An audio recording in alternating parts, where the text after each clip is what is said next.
This is Physics 123, Sections 1 and 2. This is Week 4, Lab 3, Free Fall 5, Analyzing Motion of Objects in Free Fall. In this lab, you'll see at the very top, they have the video panel, a chart, and a graph, and then the instructions are below. So you'll be immediately dropping down to the instructions to find out what to do.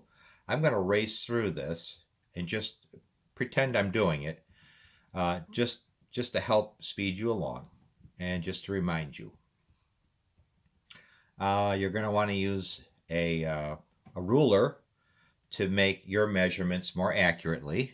Okay, I suggest you don't have to do this, but if this works in Windows 10, it may work in the Mac also. There may be something called a magnifier, something that allows you to magnify things so that you can do better. Your eye can see things.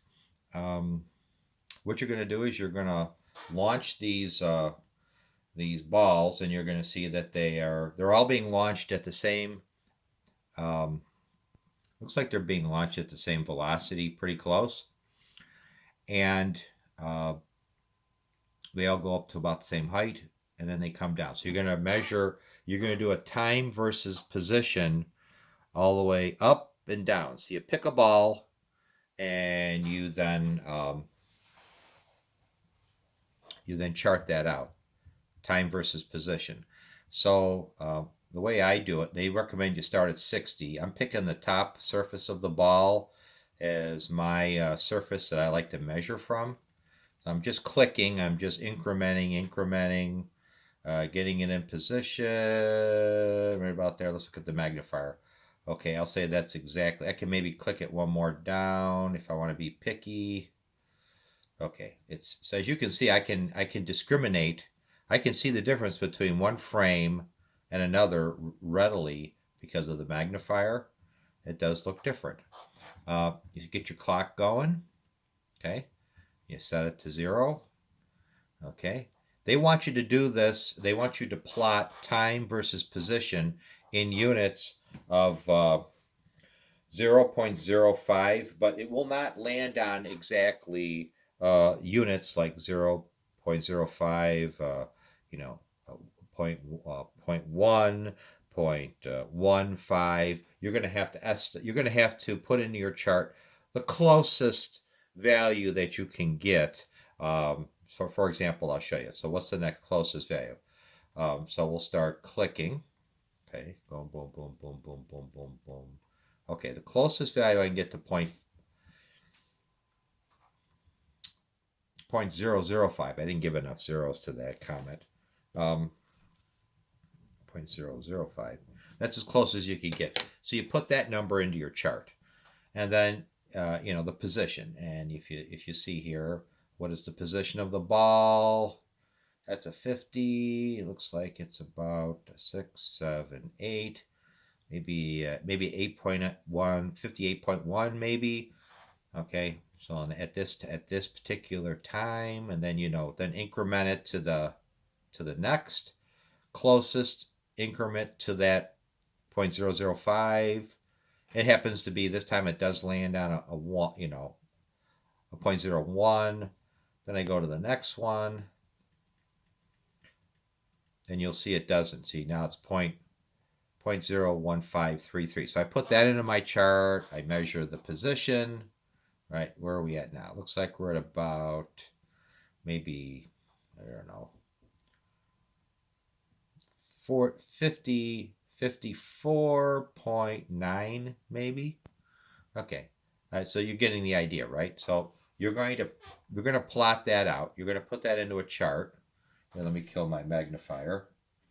Okay, very useful tool. Make a chart, like I said. So you got time over here, right? Time, and you got position. Okay. I would say just right now, I would just immediately, oops, let's turn this to position. Okay, position. I always make that mistake, huh? Okay, I would just say, since you're going to plot velocity, just right away, just do that. Just do it in your chart right away. You don't have to, but that's what I like to do. So I'm just going to fill this up with some nonsense data. Here, I'll do the, just so you can see what I did. So you can see what I did, right? I got time and I got position and I got velocity. So I just start filling this up with data.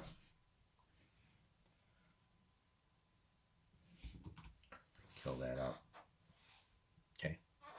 I'm going to need, they want you to do, I don't know, like 15 values or so. Well, all the way up, all the way down. I don't know. Maybe that's 15 values. I don't know.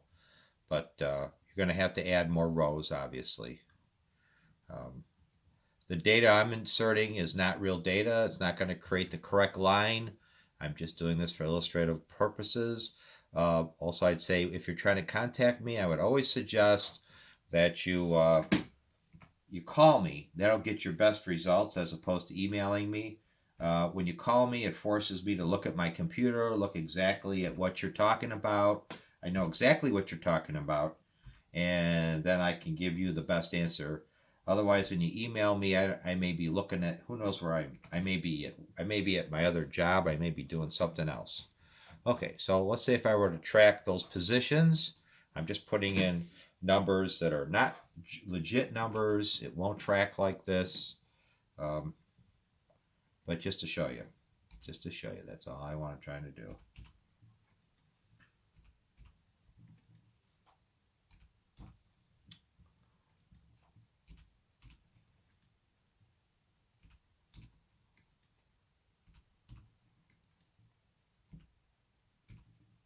Oops.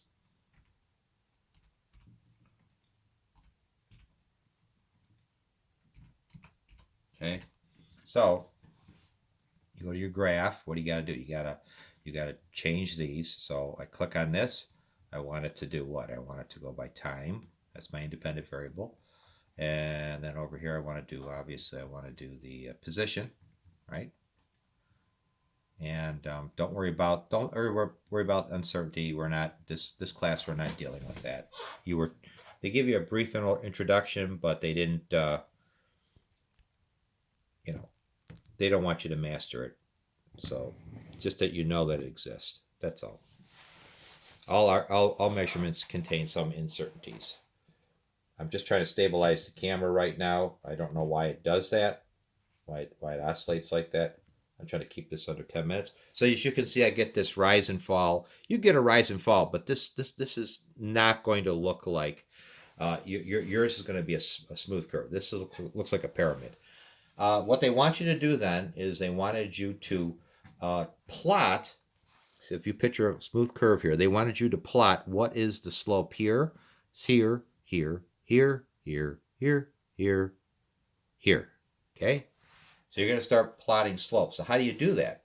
Well, what you do is you take your curve fits and you pick the linear and done. And so obviously that's nonsense right now. But if we exclude this point by clicking on it, exclude this point by clicking on it, exclude this point by clicking on it, exclude this point by clicking on it, exclude this point, exclude this point, exclude this point. So we only have 3 points. We only got 3 points. So these are the only 3 points that are right now in are being using the regression. At this point right here, that would be the slope right here. Okay, so then you put that into your you put that slope into your chart, which is your velocity. The slope there is the instantaneous velocity, which would be a slope of 1, right? Isn't that what we got? We did the linear regression. See, y equals ax plus b, a equals 1, right? So you're plotting the slope, right? I'm gonna drop the slopes right in there just because I already know what they're going to be, but this will not work for you. This will not. This is purely demonstrative. These numbers, yours will have some similarity to this, but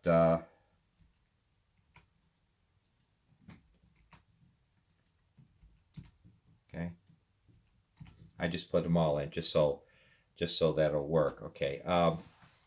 So then now we're going to do the next point. So I'm going to exclude this, exclude this is included, only this is included. So now I know what the slope at this point is, which I then put into my chart. So, at this particular time, right, time 3, I know what the slope is. The slope at time 3 is what? It's down here. A is 1. Okay. Now do the next one. I want to let's just race ahead. Let's say if we get up to here. Okay. So I'll exclude here. Exclude here. Let's see here. I'll include this, and I'll include this. Okay. So at this time, right? At time 5, I know the slope is, what's the slope at time 5? I probably wrote the wrong thing down. 0.5? Okay, should be 0.5. Okay, 0.5. Okay. Okay, there we go. Now we're going to, this is not the graph that we're ultimately interested in of position. We're actually interested in the velocity graph. So you're then going to, pick the velocity and then hit done. And I'm just turning this to curve fit off and on just to make sure it's, it's no curve fit. Okay. And I'll give it a curve fit just to make sure it refreshes doing the curve fit. I'm doing a linear. I'm going to do a linear. And this curve is actually your speed curve. Now, you can see that, I forgot to include all these lines. Let me make sure you re-include all the lines, right? I see what I did. I include the lines for all these other times. Okay, include. Okay, now my line actually looks like a backward Z. Okay, yours won't. Yours will be a straight line. That line, that right there, that curve of that line, that's your velocity. So your velocity was dropping the whole time, interestingly, yes. And the slope of this line is your velocity. Okay. I'm sorry, that said the wrong thing. This line is your velocity. Then they want you to find the slope of this line and then answer some questions. Okay. So if you understood the theory that they taught in the class, you should understand what these slopes mean and these y-intercepts. But like I said, you can call me. You'll get your best results if you call me. I can torture you towards the answer to get you thinking about this. 3614111. Let's see what else. Anything else I need to tell you? Oh yeah, I'm going to delay. Since I did not post this the 15th, I posted it the 17th. I'm going to give you 2 more days to hand this in. So it would have been originally due the 25th. Now it's due the 27th. So I'll try to hand it in before the 27th, or at least at the 27th at midnight. So that gives you a couple more days to do this. Sorry about the delay, but you're the benefit of it also. So good luck. Call me if you have problems.